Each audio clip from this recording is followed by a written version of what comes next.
भक्तों, ओम नमः शिवाय। श्री शिवाय नमस्तुभ्यम। जय श्री महाकाल। जी हाँ भक्तों, क्या आपके भी घर में कोई ऐसा व्यक्ति है जिसका विवाह नहीं हो रहा? आप लोग उसके विवाह के लिए बहुत ज़्यादा परेशान हैं, बहुत ज़्यादा टेंशन में हैं कि आखिर इस व्यक्ति का जो विवाह है वो हो क्यों नहीं रहा। आपने बहुत ज़्यादा पंडितों को दिखवा लिया, बहुत ज़्यादा उसकी कुंडली मिलवा ली, लेकिन फिर भी उस व्यक्ति का जो विवाह है ना वो होने का नाम ही नहीं ले रहा। तो ऐसे में कौन सा उपाय करें ताकि उस व्यक्ति का जो विवाह है अवश्य रूप से हो जाए? आज की इस वीडियो के माध्यम से हम आपको बताने वाले हैं कि आपको करना क्या है। देखिए, आप लोग बहुत ज़्यादा परेशान हैं उसके विवाह को लेके कि आखिरकार उस व्यक्ति का जो विवाह है वो क्यों नहीं हो रहा। वो उसकी जो उम्र है वो गुजरती जा रही है, मतलब 30 साल हो गई है, 35 साल हो गई, 40 साल, यहाँ तक कि 45 साल भी हो गई है, लेकिन उसका जो विवाह है ना उसका योग नहीं बन रहा। तो ऐसे में कौन सा उपाय करें ताकि उस व्यक्ति का जो विवाह है अवश्य रूप से हो जाए? आज की इस वीडियो के माध्यम से हम आपको बताने वाले हैं। ध्यान से उपाय करिएगा, अच्छे से करिएगा। अगर आपने आज का ये उपाय ध्यान से सुन के अच्छे से कर लिया तो 100% है कि उस व्यक्ति का जो विवाह है ना, जो वर्षों से नहीं हो पा रहा, तो अवश्य रूप से उसका जो विवाह है वो होगा ही होगा। देखिए, पूज्य गुरुदेव की जो कथा होती है, जैसे कि आपको पता है कि पूज्य गुरुदेव की कथा में लाखों की भीड़ आती है, और जब गुरुदेव की कथा में लाखों की भीड़ आती है तो जितने भी भक्त रहते हैं ना वो क्या करते हैं, पत्र के द्वारा अपनी मनोकामना गुरुदेव तक पहुंचाते हैं। तो अभी गुरुदेव की कथा चल रही थी, ठीक ना, 5-6 महीना पहले की बात है। गुरुदेव की कथा चल रही थी, गुरुदेव की कथा में लाखों की भीड़ आई। जब गुरुदेव की कथा में लाखों की भीड़ आई तो उन्होंने क्या किया, पत्र के द्वारा अपनी जो भी इच्छा थी, जो भी मनोकामना थी, गुरुदेव तक पहुंचाई।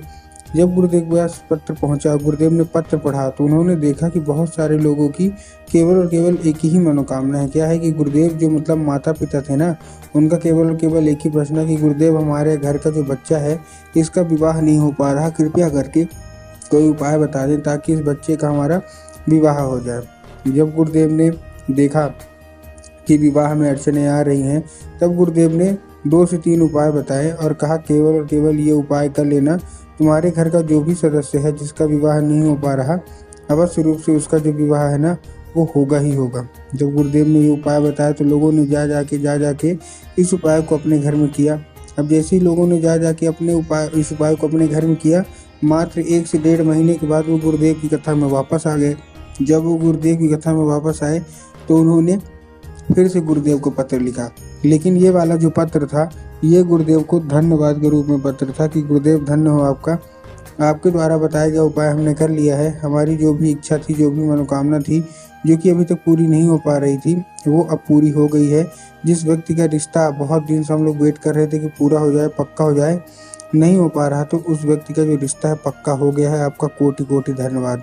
तो देखिए, जो लोग भी मेरी आवाज़ सुन रहे हैं, अगर आपको भी जानना है कि आखिर ऐसा कौन सा उपाय है जिसको करने मात्र से लोगों की सारी जो इच्छा होती है, मनोकामना होती है, मात्र 1 से 1.5 महीने के अंदर पक्की हो जाती है, तो चलिए मैं आपको बताता हूँ आज की इस वीडियो के माध्यम से। लेकिन उससे पहले चैनल पे अगर पहली बार आए हैं और आवाज़ मेरी पहली बार सुन रहे हैं तो वीडियो को कर दें लाइक और चैनल को भी कर लें सब्सक्राइब, ताकि पूजनीय पंडित प्रदीप जी मिश्रा के रोज़ नए नए उपाय जो कि मैं उनकी कथा से सुनता हूँ, श्रवण करता हूँ, सबसे पहले मैं आपको प्राप्त करा सकूँ। तो देखिए, 2 से 3 उपाय बताऊँगा। पहला जो उपाय हमारा काली मिर्च का उपाय है। अब काली मिर्च का उपाय देखिए आपको करना कैसे। इस उपाय में आपको 3 काली मिर्च लेना है, और 3 काली मिर्च के साथ आपको एक क्या चाहिए, 3 काली मिर्च के साथ आपको एक धतूरा चाहिए। जिनका भी विवाह नहीं हो पा रहा वो उपाय अवश्य रूप से कर लें। 3 काली मिर्च और 1 धतूरा। अब देखिए, काली मिर्च और काली तिल में ना बहुत सारे लोग कंफ्यूज होते हैं कि काली मिर्च लेना है कि काली तिल लेना है। तब गुरुदेव ने साफ साफ बताया कि आपको काली मिर्च लेना, वो भी कितनी, 3, ठीक है। ले लिया। लेने के बाद साथ में एक धतूरा ले लीजिए। लेने के बाद आप पहुंच जाइए कहाँ, सीधा सीधा शिव मंदिर। अब जैसे ही शिव मंदिर आप पहुंचेंगे, शिव मंदिर पहुंचने के बाद आपको करना क्या है, जैसे आप शिव मंदिर पहुंचेंगे, शिव मंदिर पहुंचने के बाद आपको दक्षिण दिशा में खड़े होना है और उत्तर की ओर अपना चेहरा कर लेना है। अब देखिए, दक्षिण और उत्तर में ना बहुत सारे लोग कंफ्यूज होते हैं कि दक्षिण क्या है, उत्तर क्या है, हमको थोड़ा साफ साफ बताओ। तब गुरुदेव ने साफ साफ बताया कि आप जिस भी शिव मंदिर जा रहे हैं उस शिव मंदिर का जिधर साइड जलाधारी होगा, आपको अपना चेहरा उधर साइड करके खड़े हो जाना है। ठीक, आप खड़े हो गए। खड़े होने के बाद आपको एक नाम लेके, महादेव का बहुत ही सुंदर सा नाम है, श्रम्भेश्वर महादेव। तो बस आपको श्रम्भेश्वर महादेव का नाम लेके उन्हीं का स्मरण करके आपको चुपचाप क्या कर देना है, अर्पित कर देना है। कहाँ, बाबा भोलेनाथ के शिवलिंग पे, और अपनी जो भी इच्छा है, मनोकामना है, वो मांगना है। पूज्य गुरुदेव कहते हैं कि अगर श्रम्भेश्वर महादेव का ये उपाय आपने कर लिया और महादेव आपसे प्रसन्न हो गए तो अवश्य रूप से आपकी इच्छा, मनोकामना अवश्य रूप से पूरी होगी ही होगी और आपका विवाह अवश्य रूप से पक्का होगा ही होगा। ये था हमारा कौन सा, ये था हमारा पहला उपाय। अब हम चलते हैं अपने दूसरे उपाय की ओर। इस उपाय में आपको क्या लेना है, 11 लाल फूल लेने हैं। अब 11 लाल फूल आप कोई से भी ले सकते हैं, गुलाब का ले लीजिए, गुड़हल का ले लीजिए, जो भी आपको पसंद है आप ले लीजिए। बस एक चीज़ का ध्यान रखना है कि जो फूल है वो कहीं से भी कटा फटा नहीं होना चाहिए, कहीं से खंडित नहीं होना चाहिए। और दूसरी चीज़ आपको ध्यान रखना है कि एक किस्म का होना चाहिए। मतलब अगर आप गुलाब का ले रहे हैं तो केवल और केवल गुलाब को लीजिए, अगर आप गुड़हल का ले रहे हैं तो केवल और केवल गुड़हल के ले लीजिए। ये नहीं करना कि 2 फूल किसी और के ले लिए, 3 फूल किसी और के ले लिए, ऐसा आपको नहीं करना, ठीक है। ले लिया फूल, लेने के बाद आपको पहुंच जाना है सीधा सीधा शिव मंदिर। जिनका भी विवाह नहीं हो पा रहा हो अवश्य रूप से करिएगा। शिव मंदिर पहुंच गए। शिव मंदिर पहुंचने के बाद आपको करना क्या है, अब आपके दिमाग में आया होगा कि हमको बाबा भोलेनाथ के ऊपर अर्पित करना है, जो कि पूर्णतः गलत है। आपको बाबा भोलेनाथ के ऊपर अर्पित नहीं करना, आपको माता सुख सुंदरी के ऊपर अर्पित करना है। अब देखिए, जिनको पता है कि माता सुख सुंदरी की जगह कहाँ होती है उनका तो ठीक, लेकिन बहुत सारे ऐसे लोग हैं जिनको यही नहीं पता कि माता सुख सुंदरी की जगह कहाँ होती है, मतलब शिव मंदिर में। तब गुरुदेव ने बताया कि जो जलाधारी होती है, जलाधारी के दाएं मतलब राइट साइड में माता सुख सुंदरी की जगह होती है। तो बस आपको करना क्या है, आपको माता सुख सुंदरी की जगह पे आपको चुपचाप क्या कर देना है, अर्पित कर देना है बस। अब जैसे ही आप माता सुख सुंदरी की जगह पे अर्पित करेंगे, आपको अपनी जो भी इच्छा मनोकामना है जो कि वर्षों पुरानी से पूरी नहीं हो रही है विवाह की, वो अवश्य रूप से बोल देना है, ठीक है। ये था हमारा दूसरा उपाय। अब हम चलते हैं अपने तीसरे और आखिरी उपाय की ओर। इस उपाय में आपको करना क्या है, इस उपाय में आपको लाल चंदन लेना है और लाल चंदन लेने के बाद आपको पहुंच जाना है सीधा सीधा शिव मंदिर।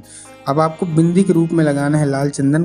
पूरा आपको समझाने वाला हूं, ध्यान से सुनिएगा। इस उपाय में आपको दाहिने हाथ की कोई एक उंगली, ये करना किसको है, जिसका भी विवाह नहीं हो पा रहा, चाहे वो लड़का हो चाहे लड़की, ये उपाय दोनों कर सकते हैं। जिसका भी विवाह नहीं हो पा रहा, आपको करना क्या है, आपको सिंपल सा दाहिने हाथ की कोई एक उंगली से, ठीक है, आपको वो लाल चंदन लेना और माता सुख सुंदरी की जगह पे आपको 3 बार टीके के रूप में, मतलब जैसे बिंदी लगती है ना, ऐसे 3 बार बिंदी के रूप में आपको क्या है लगाना है, मनोकामना मांगना है। जैसे भी आपको लड़का चाहिए या लड़कों को लड़की चाहिए, जो भी चाहिए आपको लगाना है। लगाने के बाद आप 5 मिनट तक खड़े रहिए, इच्छा जो भी है मनोकामना। देखिए, हाथ मत धुलिएगा। बहुत सारे लोग गलती क्या करते हैं कि हाथ धुल लेते हैं, तो आपको हाथ नहीं धुलना, आपको उंगली जो है वैसे रखे रहिए, 5 मिनट तक खड़े रहिए। 5 मिनट खड़े होने के बाद आपने जहाँ लगाया है माता सुख सुंदरी की जगह पे, जहाँ आपने लगाया है वहीं आपको फिर से अपने 3 बार अपनी जो है ना उसको उंगली को टच करवाना है, हर मतलब तीनों बिंदी में आपको टच करवाना है और वहीं हाथ लेके चुपचाप घर आ जाना है। अब जहाँ आप लोग सोते हैं, जो भी आपका बिस्तर है, जिधर साइड सर करके सोते हैं, तो उधर साइड की जो दीवार है, उसी दीवार में आपको वही 3 बिंदी अपने हाथ में जो आपने लगा के आया है चंदन, वही लगा देना है। पूज्य गुरुदेव कहते हैं कि इस फूल के मतलब जो चंदन है, इसके जरिए स्वयं माता सुख सुंदरी आपके घर में प्रवेश कर जाती हैं और आपका मन चाहा विवाह और मंगल विवाह अवश्य रूप से होता ही होता है। तो उम्मीद करता हूँ आज के जितने भी उपाय बताए आपको समझ में आ गए होंगे।